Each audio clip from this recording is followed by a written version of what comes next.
Okay, welcome to the class, and we'll continue discussing this DMRS. Okay, and we discussed the case when no additional DMRS can be transmitted in type A allocation. That's where we stopped. Okay, right, and we'll continue from here, and then I'll show you where are the cases, which are the cases when additional DMRS can be transmitted, okay, in type A allocation. Okay, so what was the case? Okay, where did we stop?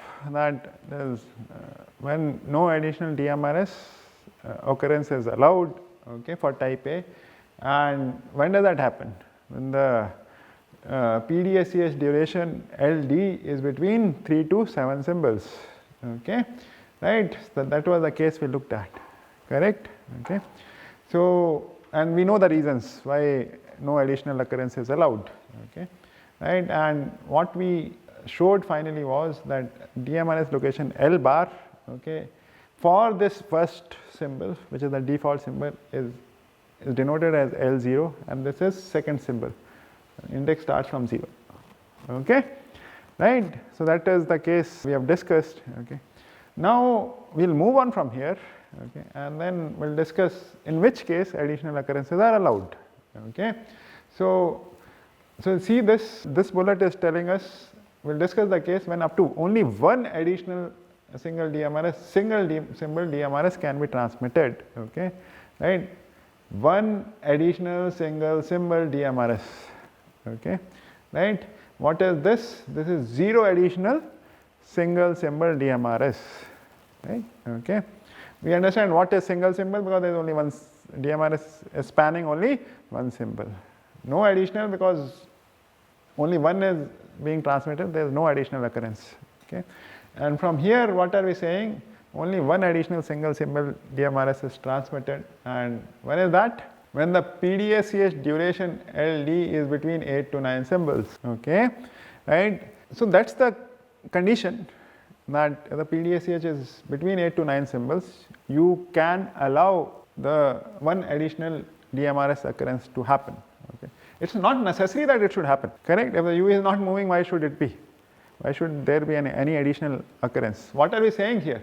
The standard allows you to transmit additional occurrence provided PDSCH duration LD is between 8 to 9 symbols. If lesser than that, it will never be allowed. That additional DMRS occurrence will never be allowed. Okay, even in this case also, both the options are there. The base station may allow, may not allow. Okay, right. So, and when will it be allowed? When of course U is moving at a reasonably high speed. Correct. Okay, and it makes sense to allow only one because data is not coming in these symbols. So why will you allow any additional DMRS occasion, right? Okay, so that's what it is. So until 7, no additional. 8 to 9, only one additional occurrence of DMRS is allowed. Okay, right. I'll finally show you all this is neatly defined in a table. Okay, there are certain number of entries, 16 entries. So 4-bit index is sent to the user that this is the additional occurrence which is being used, correct? Okay, that's how it is done. Okay, so that also will come, but in the next class I'll show you the table. Okay, so, but this is the idea. Okay, so first DMRS location L bar is, read this carefully, is L0 equal to 2. In both these, the additional occurrence, forget additional occurrence, I am talking about the initial occurrence, is L0 is equal to 2, coming at the second symbol. Correct. Okay, right. And additional DMRS is located in L bar is equal to 7. I am not calling it as L0, okay, because it's only the additional occurrence. Okay, so initial occurrence is only L0. Others are like 7. Then directly the numbers are used. Okay, so it is coming at, this is the 7th symbol, right? This is second symbol, 3rd, 4th, 5th, 6th, 7th. That's all. Okay, so this is defined in the standard. Okay, then the additional DMRS occurrence will come at L bar is equal to 7. Okay, right. So, and in this case only, it is allowed when PDSCH spans 8 to 9 symbols. Continuation of that. Okay, when 2 additional single symbol DMRS can be transmitted, of course, PDSCH duration exceeds 8 to 9 symbols. That's what I will show you. 10 to 11 symbols, right? Okay. So see this, so 10 to 11, if PDSCH LD is between 10 to 11, okay, everywhere. So what is this? Is stationary mobile, reasonable mobility, high mobility, okay, right. So 2 additional DMRS occasions are being allowed, okay, correct, 10 to 11. And please recall that this LD is from the start of the slot, okay, 10 to 11 symbols, 10 symbol, 11 symbol. So the index, starting index is from the beginning of the slot, okay, right. So that's where, so duration is between 10 to 11 symbols. First DMRS location L0 is equal to 2, right. In all this, the additional one additional DMRS symbol is located at L bar is equal to 9, right. This is 7 and this is 9, written only the additional one, okay, right. This location doesn't change, right. It was coming at 7th earlier, also it will come at 7th, additional one is coming at L bar is equal to 9, okay. This is that additional one, fine. So 2 additional DMRS located symbols are located in 7 and 9, that's what I said. Additional one is coming at 9, this 2 additional are coming at 7 and 9, okay, right. So this is coming at 9th, I think I made a mistake. So first 1 additional comes, it comes only at 9th, right. And if 2 additional comes, then first one is already coming at 9th and second one will come at the 7th, okay, right. So I correct myself, okay. So in this case, let me make it very precise. We are talking about this case when the PDSCH is between 10 to 11 symbol. First additional occurrence will happen at L bar is equal to 9, okay, correct. That's what I have written over here. And the second additional occurrence will happen at 7, okay. 9 is coming anyway, it will come at 7, right, okay. So this is for 2 additional occurrence, okay, right, maximum of 2. Now we'll have to see 3, where does it come? So 3 additional single symbol DMRS are allowed. Of course it is between 13 to 14 symbols, okay, right. So the PDSCH duration LD is between 13 to 14 symbols, and look at that, okay. First one is coming at L0 is 2, this one comes at 11.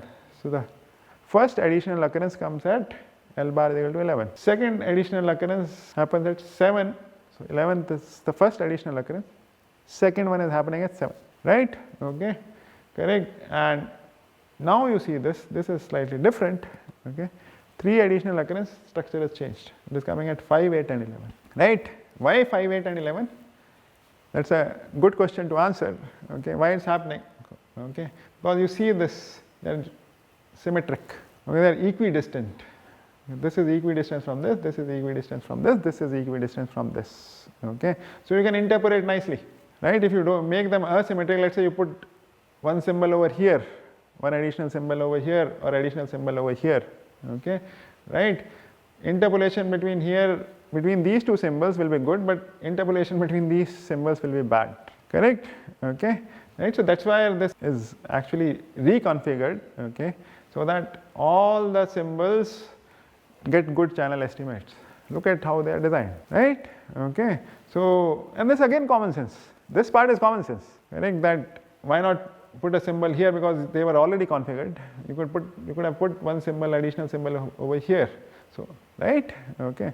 Then between here and here it's fine, but when between here and this, the channel for interpolation for this symbol will be bad, right. You don't want that to happen, because all of them are equally important for you, right, okay, correct. So all the symbols are equally important, so you want to give them similar kind of channel estimation quality. So that's what is happening, right, okay. So this is, what we saw here was that for single symbol, okay, up to 3 additional occurrences are allowed, and they only depend on the PDSCH duration, okay, no other decision making factor over here. This is what is allowed, okay, right. So now continuing this, type A has 2 symbol DMRS also, okay. We have studied this for single symbol. We should know when 2 symbol DMRS are allowed or when they are not allowed, okay. And if you recall this, okay, why this 2 symbol DMRS was transmitted, because to enable extra number of ports, right. So remember that, okay, don't get lost in this information which is flowing, okay. So single symbol, right, up to 3 additional occurrences, and it allows only a certain number of ports, okay. If you have to increase the number of ports, additional symbols should be transmitted. I'm going to teach you all that also, how many ports a single symbol DMRS will allow, how many ports 2 symbol DMRS will allow. We are going to look at that also, it will follow this, okay, not in this class, I'll take it up in the next class, but that also needs to be taught, how many ports each of this symbol structure can allow. Okay. Now what are we looking at? What we are saying here is that the system is configured for 2 symbol DMRS. Okay. Now when no additional DMRS location or occurrence is not allowed, when PDSCH duration LD is between 4 to 9 symbols. Okay. Right. So see this again. Okay, this LD is between 4 to 9 symbols, okay, from the beginning, correct? Okay, so if this is how PDSCH allocation has been done, there will only be 1 double symbol DMRS, okay, right? And it's again, ideas remain the same when the UE does not have too much of mobility, so you basically don't transmit because PDSCH is not occupying these slots, okay, right? And we are transmitting double symbol because higher number of ports are required. That's all. That's the difference, okay, between single symbol and double symbol. Okay, more or less ideas remain the same. So first DMRS location L bar is L0 equal to 2 and goes up to third symbol because of the double symbol, right? Okay, and then discuss the case when one additional 2 DMRS symbol can be transmitted. Again, by this time we know that when the PDSCH is between 10 to 12 symbols. Okay, and when PDSCH occupies extra symbol, additional DMRS occurrence has to be allowed, and this is what is happening. Okay, right. So case 1, there are 2 cases over here. Okay, let's look at that. Okay, case 1, PDSCH duration LD is between 10 to 12 symbols. Okay, right. So one additional can be allowed. Okay, and it is specified in the standard. Then the first one comes at L0 is equal to 2. Okay, location L bar. Okay.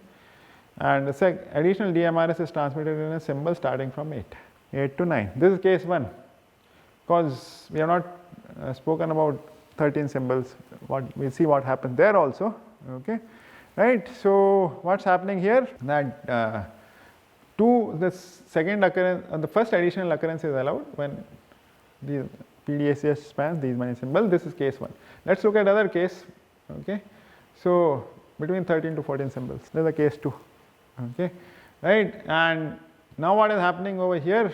First one comes at 2 and second one comes at symbol starting from 10. Okay, right, and you have made them, see what is happening here, that we have pushed this, when you look at this, you have pushed this towards the end. Okay, so what is happening here? Because you are not allowing any additional DMRS other than one additional. Okay, so you have pushed that towards the end where channel would have aged more, right? Okay, correct. If you keep it here, okay, right, you need one more additional, but you are not allowed because there is not so much of space and you will use additional resources. So what are we doing here? Okay, correct. When the whole PDSCH is occupying whole of the slot, you are pushing this DMRS towards the end. Okay, because you know if the channel is aging, okay, right, channel would have aged much more here when compared with here. Okay, right. So you are allowing or you are enabling these locations, okay, to basically, for which the channels have aged quite a bit, okay, to have a better estimate or to have a reasonably good estimate, not even better estimate, to have a reasonably good estimate. Okay, right. So this is a system constraint. Okay, you cannot have more than this. So you are doing the best to gain the most out of it, of the conditions which are enforced upon to you. Okay, right. So if you put one here, then you put one here, there's too much of overhead. You don't want to do that. Okay, right. So the first DMRS location is L0 is equal to 2, and additional DMRS is transmitted in symbol starting from 10, not from the earlier location. That's the case 2. Okay, and we have discussed the reason why this is happening, right? Okay, fine. So this is pretty much about type A. Okay, right, and this is the most common allocation, type A, okay, wherein normal data transmission. Okay, now there is another type left, type B, which we have been talking about, and let's discuss that also. Okay, we have time. So what happens? This mapping type B is used to support URLC transmission. Okay, right? And we know the characteristics of URLC transmission. They can come anywhere in between the slot, right? Okay, and they have to be served. You cannot make them wait. Okay, correct. So and you see this, typically they are occupying very few symbols when compared with our earlier discussion, wherein PDSH is occupying like reasonably good part of the slot. Okay, right? So constraint here is, as soon as URLC come, you have to serve. Okay, and it can come anywhere in the slot, right? It can come at the end of the slot, it can come in this middle of the slot. Okay, so you see this, even this location reference differs. Okay, it is not from the beginning of the slot. Okay, so so what happens? URLC transmissions occur over a small fraction of the slot, correct? Okay, and cannot wait for a start of the slot boundary. What it means is cannot wait for the next slot to come to serve this URLC transmission. Base station cannot do that, right? Okay, so it has to be served. It can come anywhere in the slot, right? These are the constraints which are imposed on the system. Okay, so what is first DMRS is located in the first symbol of the data allocation. That's always the case. This front loaded condition will always be met. Okay, right? And DMRS location is not given relative to the slot boundary, but rather relative to data location. It doesn't make sense to like give it relative to the start of the slot, because it can come anywhere. So wherever the data is beginning, okay, right? So the location is specified according to that. That's what this bullet is telling. So LD is not relative to slot boundary. LD is relative to the beginning of the data location. That's all. So you have to, that's the key difference between LD of type A and LD of type B. Okay, right? So LD is the number of OFDM symbol of the scheduled PDSCH resources. Not okay, correct? So it was not from the beginning. It is not from the beginning. You remember, for type A it was from the beginning. Okay, and two symbols were not even meant for the PDSCH transmission. They were also included. Okay, correct? So here it is from the beginning of the PDSCH transmission. That's what it is. This is unlike type A. Correct? Okay. So I'll just discuss this and stop here. Okay. That when is this additional occurrence allowed? When is this additional occurrence not allowed? Okay. So what is the type B? What is the basic difference between type A and type B? This is the basic difference, that it can happen anywhere in the slot, and the beginning. Okay, this LD is from the beginning of the PDSCH allocation, not from the beginning of the slot. Okay, correct. And how, when will this additional occurrence of this type B is allowed? I'll discuss only for single symbol. Okay, right. You see this. So additional position 0, right? So in both these cases, okay, what are we saying here? So if LD is equal to 2, there is no additional occurrence. Okay, if the duration PDSCH URLC PDSCH duration is only 2 symbols, there is no additional occurrence. That's what this figure is showing. Okay, right? And if LD is equal to 4, again there is no additional occurrence. Okay. Now if LD is equal to 7, URLC type B, there is one additional occurrence. Okay, right? And LD is from the beginning, from beginning of the PDSCH transmission. See, I am not calling LD, I am calling LD as 7 because it is occupying 1, 2, 3, 4, 5, 6, 7. I am not, because I don't care where this is located, right? It is located anywhere in the slot, correct? So LD is defined accordingly. Okay. Again, so if the data, when URLC data is high, okay, it could be, okay. So typically it is not, so you see this, okay, high URLC data, then you allow one additional occurrence. Okay, right? Now, so this is basically that's how this type A and type B are defined in the standard. Okay, and in the next class I'll show you these tables where how they are defined. Okay, and this U is indicated using one of the indices of one of these tables, that this kind of DMRS allocation is being done. Correct? So to summarize what we have learned in this class and the last class, how DMRS are defined in the standard. Okay, and there are basically two types of allocation we have seen, type A and type B. Okay, and between type A and type B. Okay, then type A there are like basically single symbol and double symbol. Okay, even in type B there are single symbol and double symbol. I am not touching covering that double symbol type B transmission. Okay, so there is double symbol in type B also. Okay, so now based on how fast the UE is moving, standard allows you to have certain number of additional DMRS occasions. Okay, and that decision has to be made by the scheduler sitting in the base station, and then it needs that relevant information to decide. Okay, so but standard gives you a lot of flexibility, and then based on that, based on how fast the user is moving, it has to be configured. Okay, so I'll stop here. We'll continue discussing this in the next class. Thank you.